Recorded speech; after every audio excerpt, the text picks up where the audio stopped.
Yo, what up everybody? Welcome to Gameover Entertainment. Thank you for joining me for another Walking Dead Wednesday. Today we're talking about the the main group of the Walking Dead third season, A New Frontier. Okay, now since this group is actually mentioned in the title of the game, you can bet that they're going to be around the entire season. And I want to talk about how basically I see two different sides of New Frontier from what I've seen in episode 1 and episode 2. And in order to really talk about this, I got to talk about three of the main members of New Frontier. Of course, we got the plot twist, David Garcia, aka the long lost brother of Javier, aka the leader. I say that with quotation marks because he really doesn't have control over his group of New Frontier. And we have Max, a character we've seen in episode 1, episode 2, and Badger, a person with a horrible name and a horrible personality. So very easy to hate character right here. Now, let's go back to when we first actually encountered New Frontier for the first time. That whole situation is just a complete misunderstanding up to nobody's fault on either end. We already know Javier's point of view. He's coming off the road. He wants to get away from the herd of walkers and he needs to feed women and children at the same time and find some gas. And he stumbles upon this junkyard and he thinks he hits jackpot. His lucky day, right? Wrong. Those supplies actually belong to somebody else. It reminds me of the same situation that happened in season 1 episode 2 of The Walking Dead with the station wagon. Oh crap. Baby, you gotta see this. It's a shitload of food and supplies back here. We come across this gold mine of supplies that we've been needing. We've been starving the entire episode, and here's food right here. Okay, but lo and behold, it belongs to somebody else. And then that somebody else wants his revenge later on. So this is kind of like the same situation here. But even then, Max, the leader of this little group right here, seems to be reasonable at some point. You can't just take what you like. I don't roll over like that. Look, I'll get you more food. Okay, I can replace everything, I swear. That's the goddamn least you can do. Look, I get it, all right? You're starving. Who the fuck is it? At the end of your rope, thought you hit pay dirt. Honest mistake. The only reason this really falls apart is because Javier is kind of withholding the information about his family being with him, the people he has with him. Now, granted, it's probably not the smartest move to tell a group of shady men with guns in hand about women and children. You don't know what kind of men they are. So I don't blame Javier for that. But I would be curious if Telltale gave us the option, what kind of would have went down? Like if they gave us the option to actually be truthful, what would have happened? Because I think everything kind of would have got diffused at that point, because they already know that Javier was holding back some information, and that's what left to them not trusting Javier and things getting out of hand. Then the next thing we know, we see Javier waking up in a truck being taken somewhere. Now, why not just kill Javier? Just do us both a favor and pretend you're still asleep. I wouldn't start talking if I were you. You're lucky we do things a certain way. I'm already tempted to put a bullet in your brain for what you did to Lonnie back then. So you can see that the group has some kind of sense of law and order. Maybe they were taking Javier back to be judged, maybe stand trial for his actions and hear his true story. But they have some type of system where they won't just kill you out front, okay? They will hear your point of view, or maybe he's being taken back to be a slave. I don't know. But it's kind of interesting knowing that their main headquarters is in Richmond, so that's probably where he was taking Javier. I wonder what would happen if he actually ran to his brother there and was able to talk it out like, hey, I left your wife and your kids back there. We need to go back before your people murder them. I wonder what would have happened then. But that doesn't happen. And next up, we got one of the most disappointing choices so far. One of the most disappointing choices that should have some kind of effect, bro. Whether or not you shoot the truck driver after he escapes after Clementine crashes the truck. This should definitely affect what happens later on in the episode. You let him go. He goes back to his group. He tells them you got away and you got a gun. Okay. Very different reaction to him not making it back, to his group finding out that you actually killed him and he's out there dead somewhere on the floor. I think that'd be a whole different situation. That would make it more sensible about why they come at us so hard when we're back in the junkyard. Because the next time we meet New Frontier, it seems like we're dealing with a whole different group.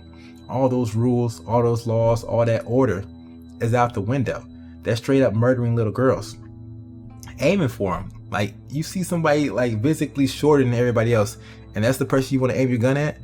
Just straight up ruthless. So this next group we end up dealing with throughout the episode has no mercy, and it's just on a path of murder. a lot different than the people we were dealing with earlier. And that group is being led by a man called Badger. Okay, I talked about him a little bit earlier. We see him again in episode 2, and he is willing to destroy an entire community. First off, he killed an innocent woman. Even if you try to negotiate, if you try to be like, surrender to them, they'll kill her anyway, which is just messed up. And they will invade an entire group of people, destroy an entire settlement in order to get their revenge, even though that is going against orders. According to Max, this is not how they normally do things. This is not how the way it's supposed to go. He needs to come with us, answer to justice, accept his punishment. Men have gotta have laws, otherwise we're no better than the animals. I think they need a little incentive.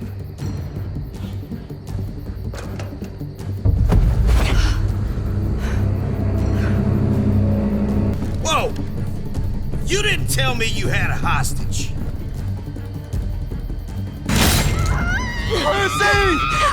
Oh my God! Get your ass down here, or I cut off the rest of them. What the hell are you doing?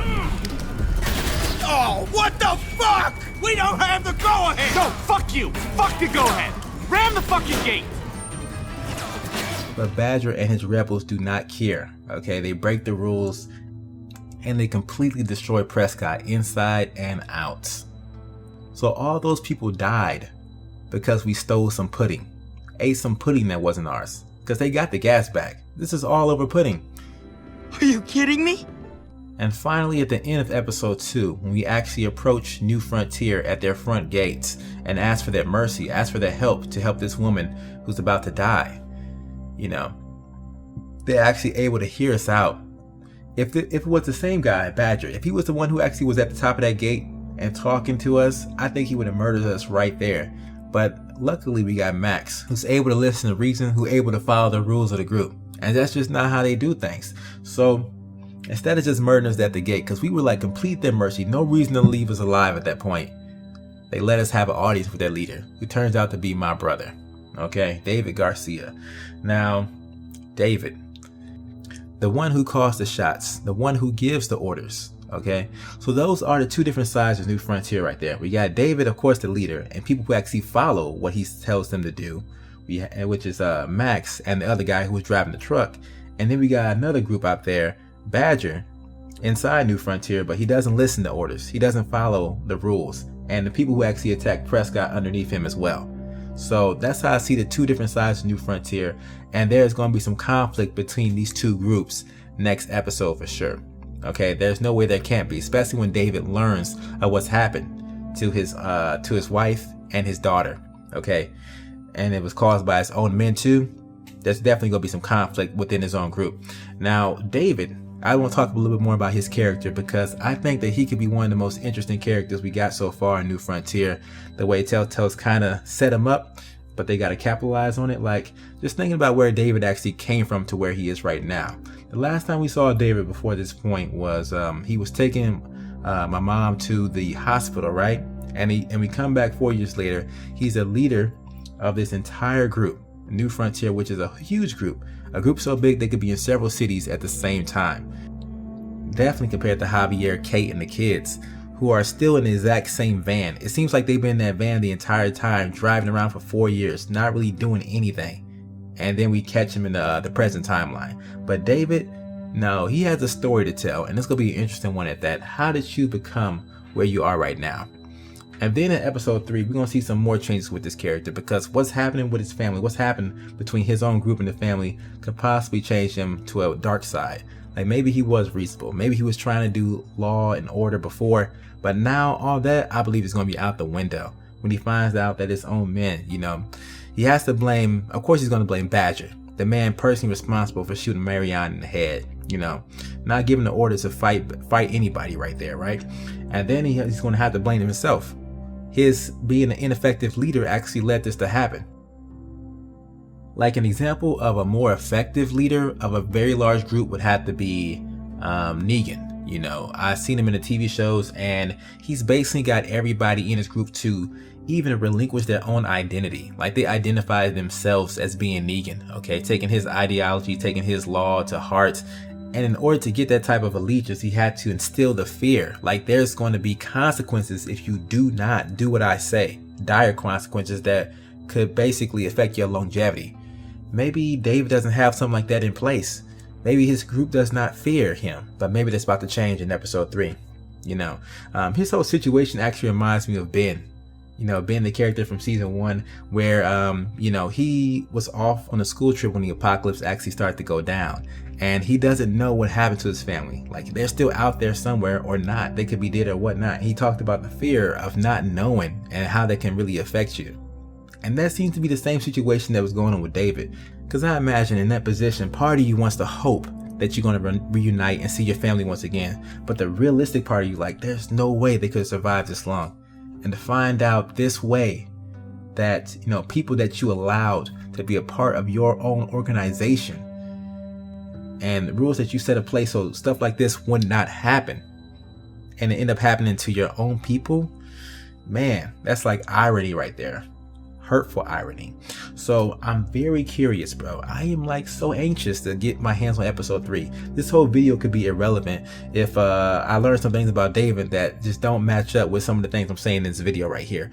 But yo guys, that's what my video is going to wrap it up right there. Those are the 2 different sides I see of New Frontier. We got one that's just straight up ruthless, and we got one that seems to be reasonable and trying to, have some type of civilness. Now, I can't really vouch for New Frontier all the way because they've done some very bad things. Like, how did they even take over Richmond? How did that come to be? Was it a peaceful transition, or did they have to kill some people in order to take over Richmond in the first place? And also, if you guys weren't aware, New Frontier is actually the group that invades Wellington. In the flashback, Clementine's flashback, if you chose that Pacific ending. That was weird. Clem, open up. It's me. Edith, what's wrong? The group from last week. They're back. And now they're armed. This is bad, Clem. There's a lot of them. Too many of them.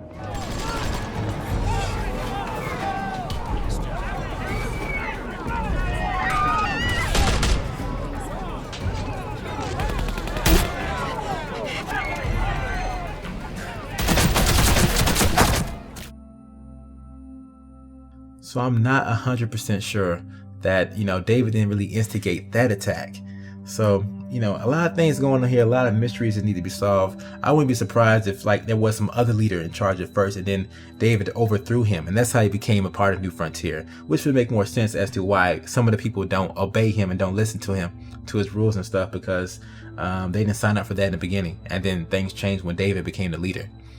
I think that would make a lot of sense.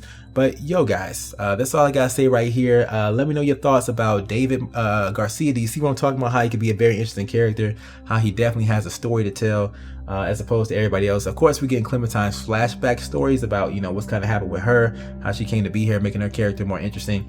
But I think this will be slowly coming throughout episode 5, and I definitely want to hear what David has to say next episode and see kind of the inner workings of New Frontier, because we're right there at their headquarters right now. We're going to learn a lot more about this group and how they operate and what they're all about.